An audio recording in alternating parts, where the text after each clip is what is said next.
The night was unusually still, as though the heavens themselves were holding their breath. Above the palace of Shahanshah Kamaluddin, a canopy of stars stretched endlessly, glimmering like scattered diamonds upon black velvet. The grand rooftop, paved with marble and crowned with golden railings, seemed like a platform raised into the sky itself. It was here that Ustad Zorab, the royal astrologer, stood in silence, his eyes fixed upon the constellations. His robes fluttered lightly in the night breeze, and his long beard caught the silver glow of the moon. With every passing moment, his brow furrowed deeper. He traced the stars with a practiced gaze, whispering calculations under his breath. Tonight, the patterns above were not of peace, but of turmoil. The heavy sound of footsteps echoed behind him. Turning, Zorab saw Shahanshah Kamaluddin ascending the final steps.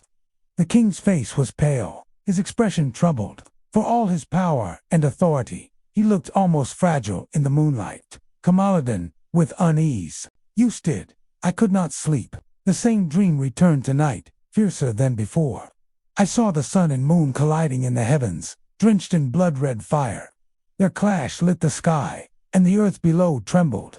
When I awoke, my heart was heavy, as if the dream had pierced into my very soul. Zorab bowed his head respectfully, then turned back toward the sky.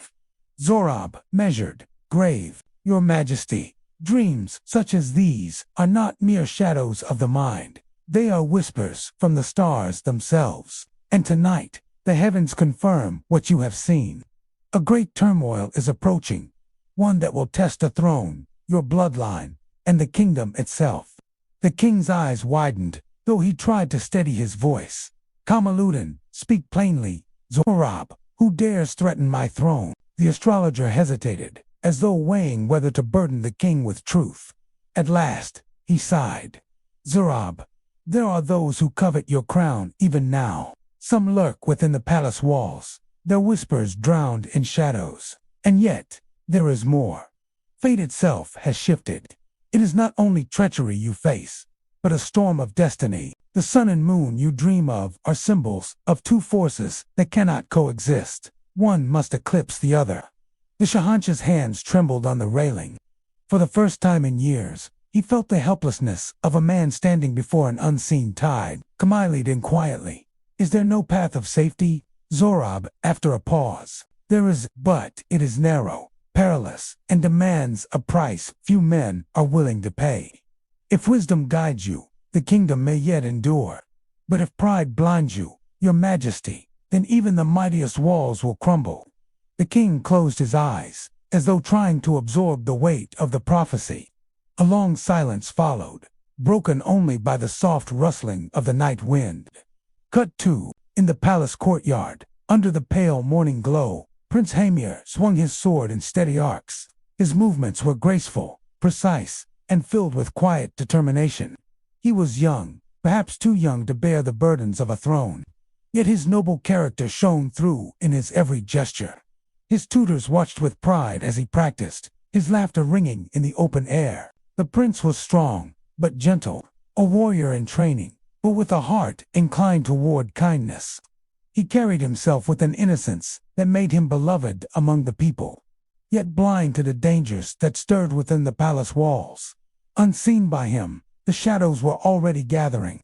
Cut 2. Within the dim corridors of the palace, away from the torchlight, whispers slithered like snakes. Men in cloaks leaned close, their voices hushed. At the center of their circle stood the Prime Minister, Qadir Khan. His eyes glinted with cold ambition. Qadir Khan whispering, the Shahanshah weakens. His dreams haunt him, and his strength wanes. Soon, the boy will inherit the crown. A child with no grasp of power, no scars of war. Gentle rulers do not last.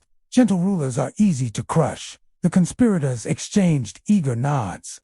They knew Qadir Khan's power reached far into the treasury, the army, even the hearts of restless generals. His words were honeyed poison, and they drank it eagerly. Qadir Khan smiling thinly. When the time comes, we shall sweep aside the boy and his astrologer. The throne will not fall to weakness. It will fall to those bold enough to seize it. The shadows deepened around them, as though the palace itself recoiled from their plot.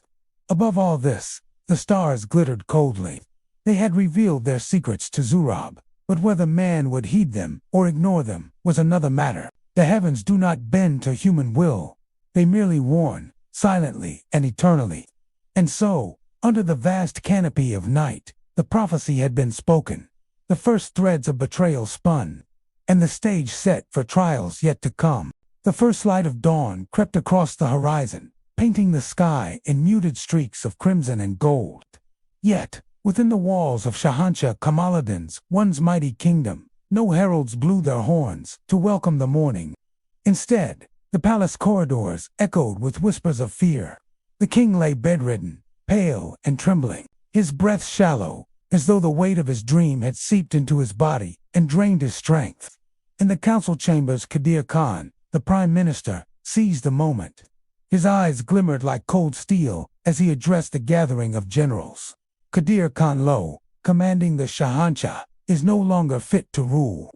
Look at him, a shadow of his former self. Shall we hand over the throne to a boy, Prince Hameer, whose hands have never known the dirt of war? No, the fate of this kingdom demands stronger will, sharper swords. Follow me, and I will lead this land to glory. The generals exchanged uncertain glances.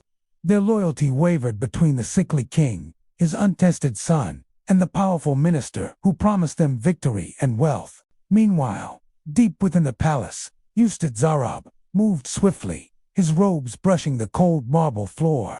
His face was grim as he entered the prince's quarters. Prince Hameer, young yet dignified, stood at the window, gazing at the rising sun as though drawing strength from its fire.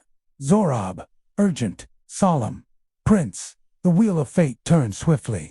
Qadir Khan conspires against you. The generals bend their knees to him, and soon the people will too. If you hesitate, the throne and the kingdom will crumble like sand between your fingers.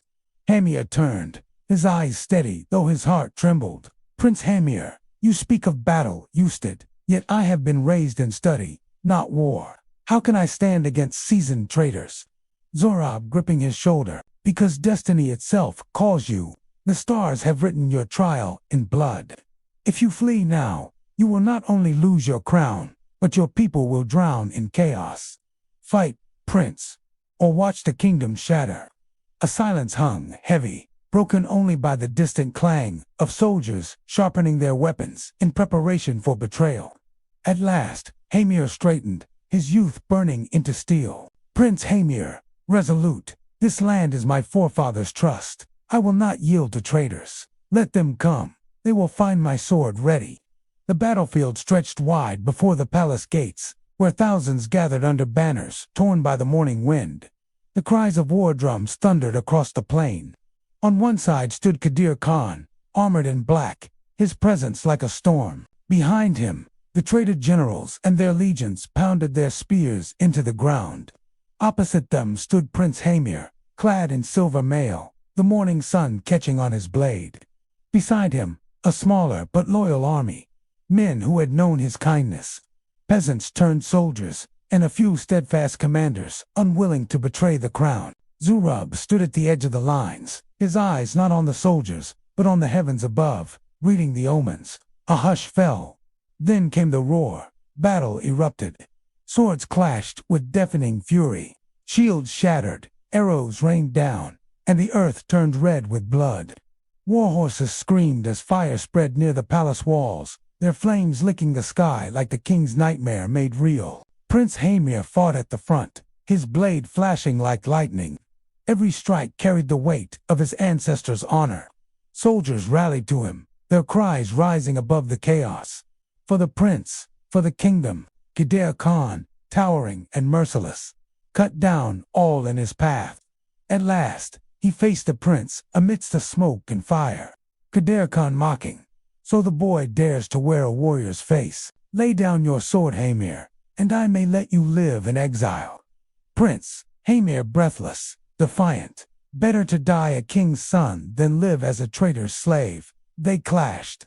Steel struck steel, sparks flying.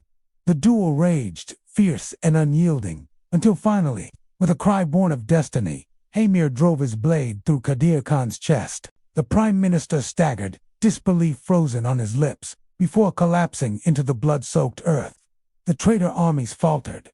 Leaderless, they broke and fled.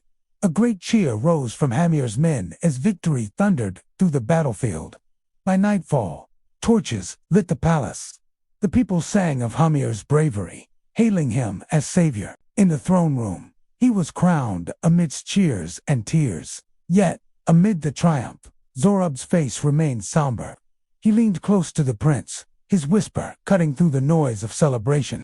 "Zorob, grave, prophetic, you have passed the trial of blood, my prince.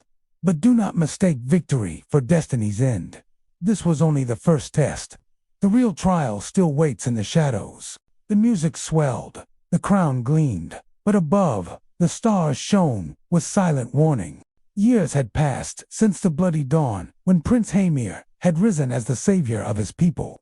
The kingdom that once trembled with the threat of treachery now bent to his rule.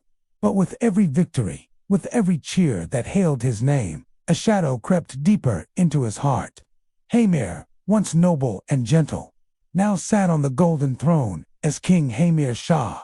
His crown glittered under torchlight, but his eyes burned with pride. The boy who had fought for honor had grown into a man intoxicated by power. In the royal court, silks rustled and jewels sparkled, but beneath the glamour lay fear. Ministers whispered carefully, afraid of angering the king.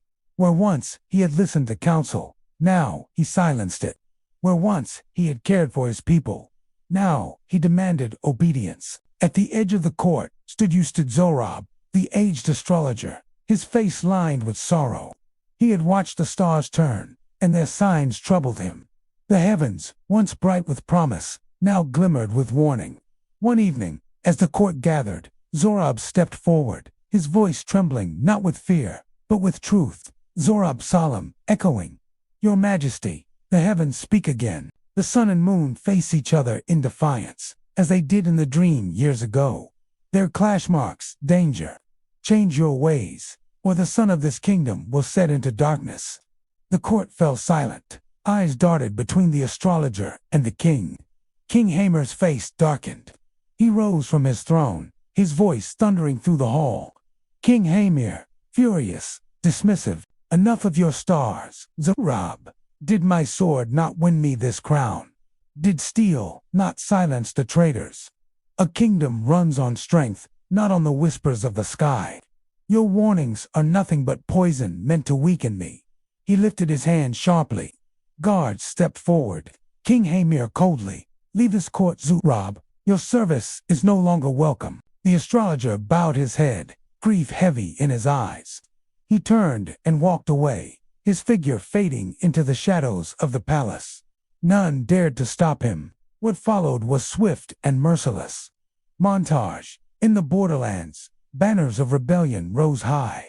Lords who once bent their knee to Hameer now gathered armies, crying out against his arrogance. Neighboring kingdoms, long restrained by respect for his father's reign, now saw weakness. Their soldiers marched across the frontiers, burning villages and seizing land. Fortresses once thought impregnable fell one after another, their stones blackened by fire. In the capital, markets emptied. Hunger replaced music, fear replaced laughter. The people whispered curses in the alleys where once they had sung the king's name. Inside the palace, Hameer's pride twisted into paranoia. He trusted no one. He silenced dissent with the sword. Yet every act of cruelty only deepened the cracks in his kingdom. His throne grew heavier, until even victory seemed hollow. Far away, on a lonely mountain peak, beneath the endless stars, Zorob stood in silence. From his vantage point, he could see the glow of fire on the horizon. The last fortress of the kingdom, engulfed in flames. The smoke rose into the night, curling like a dark omen written across the heavens. The old astrologer's face was calm, though his eyes shone with sorrow. The stars above glimmered, cold and eternal, unmoved by the ruin below. Zorob lifted his gaze to them and spoke softly, as if to the universe itself. Zorob, whispering, "The stars never lie. They show the rivers of fate, flowing ever onward. But man steers his boat himself." Hameer chose pride over wisdom, and so the river carried him to ruin. A sudden gust of wind swept across the peak, tugging at his robes. Below, the once great kingdom lay in ashes, its towers shattered, its streets silent. Zurab closed his eyes. For a moment, he seemed not a man, but a shadow bound to eternity, witness to the rise and fall of empires.